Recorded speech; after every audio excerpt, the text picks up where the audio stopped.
பிரித்தானியாவில் வாழும் universal credit பயனாளிகளுக்கு வேலை மற்றும் ஓய்வூதிய திணைக்களம் முக்கியமான அறிவிப்பை வெளியிட்டுள்ளது. அரசாங்கம் எடுத்த தவறான முடிவொன்றினால் பாதிக்கப்பட்ட சில குறிப்பிட்ட மக்களுக்கு ஒருமுறை மட்டுமே வழங்கப்படும் விசேட நஷ்ட ஈட்டுத் தொகையொன்றை வழங்குவதற்கு வேலை மற்றும் ஓய்வூதிய திணைக்களம் இணக்கம் தெரிவித்துள்ளது.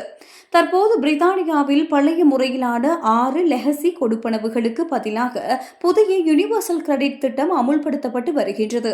நீங்கள் ஒருமுறை யூனிவர்சல் கிரெடிட்டிற்கு விண்ணப்பித்துவிட்டால் உங்களது பழைய கொடுப்பனவுகள் நிறுத்தப்பட்டுவிடும். மீண்டும் உங்களால் பழைய திட்டங்களுக்கு மாற முடியாது.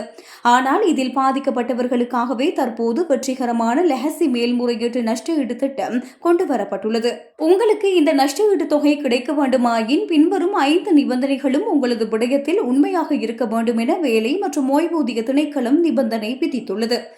ஒருவர் பழைய லெகசி கொடுப்பனவு முறையின் கீழ் housing benefit, tax credits, ESA, JSA அல்லது இன்கம் சப்போர்ட் பணம் பெற்று வந்ததற்கான ஆதாரம் உங்களிடம் இருக்க வேண்டும்.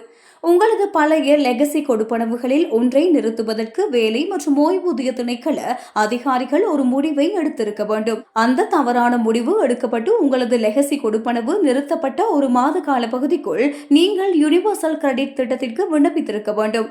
புதிய யூனிவர்சல் கிரெடிட் திட்டத்தின் கீழ் உங்களுக்கு கிடைத்த மாதாந்த பணம் பழைய திட்டத்தில் உங்களுக்கு கிடைத்து வந்த பணத்தை விட குறைவாக இருந்திருக்க வேண்டும்.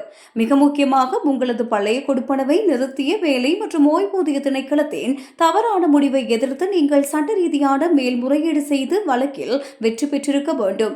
அதாவது நீங்கள் யூனிவர்சல் கிரெடிட்டிற்கு மாறியிருக்க தேவையில்லை. பழைய கொடுப்பனவே உங்களுக்கு தொடர்ந்திருக்க வேண்டும் என்று தீர்ப்பு வந்திருக்க வேண்டும். இந்த 5 நிபந்தனைகளையும் முழுமையாக பூர்த்தி செய்பவர்களுக்கு மட்டுமே இந்த நஷ்ட ஈடு வழங்கப்படும் என வேலை மற்றும் ஓய்வூதிய திணைக்களம் உறுதியளித்துள்ளது.